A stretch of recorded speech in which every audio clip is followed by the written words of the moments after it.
২৬ৰ নিৰ্বাচনলৈ মাজত মাত্ৰ কেইটামান দিন ইতিমধ্যে নিৰ্বাচন লাগু হৈছে তাৰ মাজতে দেখিবলৈ পোৱা গৈছে প্ৰতিটো ৰাজনৈতিক দলত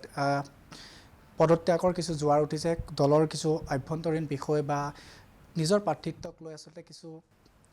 আক্ষেপ থাকি যোৱাৰ কাৰণে নিজৰ দলটোক ত্যাগ কৰি অন্য এটা দললৈ বা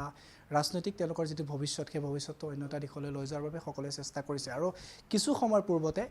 AIUDFৰ এগৰাকী বিধায়কে তেওঁৰ দল ত্যাগ কৰিছে আমিনুল ইছলাম নামেৰে মোৰ লগত আছে মই পোনে তেওঁলোকৰ লগত আছুতীয়াকৈ কিছু কথা পাতিবলৈ চেষ্টা কৰিম প্ৰথমটো প্ৰশ্ন ইতিমধ্যে আপুনি গম পাইছে সকলোৱে সেই প্ৰশ্নটোৱে সুধিব যে হঠাৎ AIUDF ত্যাগ কিয় চাওক মোৰ প্ৰায় যোৱা 20 বছৰ 6 মাহ হৈ গ'ল মই এই দলৰ লগত জড়িত ফ্ৰম ইনচেপশ্যন দল আৰম্ভণিৰ পৰাই মই এইটোৰ লগত জড়িত হৈ আছোঁ আৰু বিগত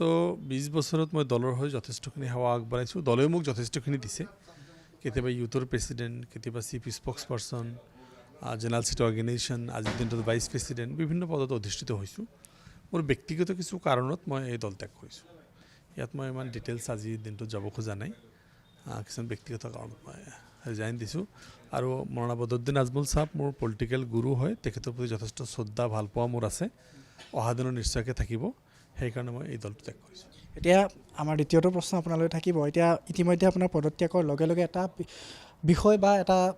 নতুন সমীকৰণ আপোনাৰ ওপৰত সৃষ্টি হৈছে সকলোৱে সেই কথাতে চৰ্চা কৰিছে যে আপোনাৰ পৰৱৰ্তী ঠিকনা অসম গণ পৰিষদ এই ধৰণৰ কোনো কথা এতিয়ালৈকে সিদ্ধান্ত হোৱা নাই বহুতেই বহুত কথা কৈ আছে বহুত কথা মোৰ কাণতো পৰি আছে চাওঁ এতিয়া যিহেতু মানকাছৰবাসী ৰাইজে মোক ভোট দি নিৰ্বাচিত কৰিছে আৰু এই কথাটো মই মানকাছৰবাসী ৰাইজক সুধিব লাগিব তেখেতে মোক তেখেতসকলৰ সিদ্ধান্ত মৰ্মেই মই পদত্যাগ কৰিছোঁ ব্যক্তিগত কিছু কাৰণত আৰু এতিয়া যি সিদ্ধান্ত হ'ব মানকাছৰবাসী ৰাইজ মানকাছৰ ভোটাৰ ৰাইজৰ লগত সুধি কেনে কৰিম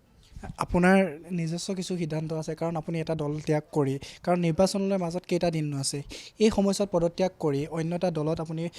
যোগদান নকৰাকৈ বা আপুনি সমষ্টিবাসীৰ কথা ইমান চিন্তা কৰি যদি অন্য এটা দলত যোগদান নকৰে তেনেহ'লে আপোনাৰ পৰৱৰ্তী যি ৰাজনৈতিক ঠিকনা সেয়া কি হ'ব চাওক সেই কথাখিনি মই মানকাছৰবাসী ৰাইজক দিছোঁ তেখেতসকলে চিন্তা কৰি মোক যিটো সিদ্ধান্ত দিয়ে সেই সিদ্ধান্ত মতে কৰিম এইটো কি হ'ব এইটো মানকাছৰবাসী ৰাইজে বুজি পাব মই মানকাছৰবাসী ৰাইজৰ প্ৰতিনিধি তেখেতসকলে মোক নেতা বনাইছে তেখেতসকলক নুসুধি মই একো কৰিব নোৱাৰোঁ আপোনাৰ ওপৰত এটা আজিৰ দিনটোত আমি যিমানটো দেখিছোঁ আপোনাৰ পদত্যাগৰ ঠিক আগমুহূৰ্তত AIUDFৰ ভিতৰচোৱাত কিছু খামখেয়ালি হোৱাৰ ফলত আপোনাক বা আপোনাৰ কিছু দলৰ লগত মনোমালিন্য হোৱাৰ বাবে আচলতে কিছু দলত সেনেকুৱা ধৰণৰ কোনো অমানিন্য মানে নাই মোৰ মানে যিটো অসুবিধাৰ কথা মই মাননীয় সভাপতি ডাঙৰীয়াক জনাইছোঁ তেখেতৰ প্ৰতি মোৰ আস্থা আছে বিশ্বাস আছে ভালপোৱা আছে তেখেতে আগুৱাই যাওক মোৰ শুভেচ্ছা আছে তেখেতৰ স্বাস্থ্য ভাল থাকক সকলো শুভেচ্ছা আছে মই যিহেতু আৰু কেৰি কৰিব পৰা নাই 20 বছৰ 6 মাহ মই দলৰ লগত থাকিলোঁ কেৰি কৰিলোঁ এতিয়া মই অপাৰগ হৈছোঁ সেইটো মই জনাইছোঁ কাৰণ চাওক AIUDFৰ বা প্ৰতিটো ৰাজনৈতিক দলৰ নিজৰ কিছু নীতি আদৰ্শ থাকে নিজৰ সেই নীতি আদৰ্শৰ মতে চলে নিজৰ নীতি আদৰ্শৰ মতে ৰাইজৰ সেৱা কৰে নিৰ্বাচনত প্ৰতিদ্বন্দ্বিতা আগবঢ়ায় গতিকে আজিৰ দিনটোত যদি আমিনুল ইছলামে সেই AIUDFৰ নীতি আদৰ্শক আজিৰ দিনটোৰ পৰা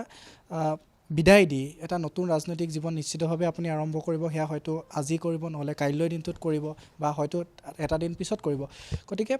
এতিয়া আমি সুধিব বিচাৰিছোঁ যে কেনেধৰণৰ আপুনি এতিয়া সেই ৰাজনৈতিক দলৰ নীতি আদৰ্শ গ্ৰহণ কৰিব পাৰে যেতিয়া সোমাম তেতিয়া চিন্তা কৰি চাম তেখেতসকলৰ মানে সংবিধান চাম নীতি আদৰ্শ চাম চাই কিনে সেনেকৈ কৰিম কিবা ইংগিত নতুন নাই কোনো ইংগিত নাই এতিয়া এয়া আচলতে AIUDFৰ যিগৰাকী আজিৰ দিনটোত পদত্যাগ কৰিছে আমিনুল ইছলাম আমি তেখেতৰ লগত আছুতীয়াকৈ কিছু কথা পাতিবলৈ চেষ্টা কৰিলোঁ তেওঁ কিছু সময়ৰ পূৰ্বতে AIUDFৰ যি দল সেই দল ত্যাগ কৰিছে আৰু হয়তো অচিৰেই তেওঁ কোনো ৰাজনৈতিক দলত যোগদান কৰিব আৰু 2026ৰ যি নিৰ্বাচন সেই নতুন যিটো তেওঁৰ বাবে ৰাজনৈতিক দল হ'ব সেই ৰাজনৈতিক দলৰ বেনাৰত সেই ৰাজনৈতিক দলৰ নীতি আদৰ্শত তেওঁ নিৰ্বাচনত প্ৰতিদ্বন্দ্বিতা কৰিব আৰু সমগ্ৰ মানকাছৰবাসীক তেওঁ কৈছে যে যোগদান কৰাৰ পূৰ্বতে মানকাছৰবাসী ৰাইজক তেওঁ সুধিব আৰু তাৰ পিছতে তেওঁ নতুন নীতি আদৰ্শ বা নতুন পোছাক পৰিধান কৰিব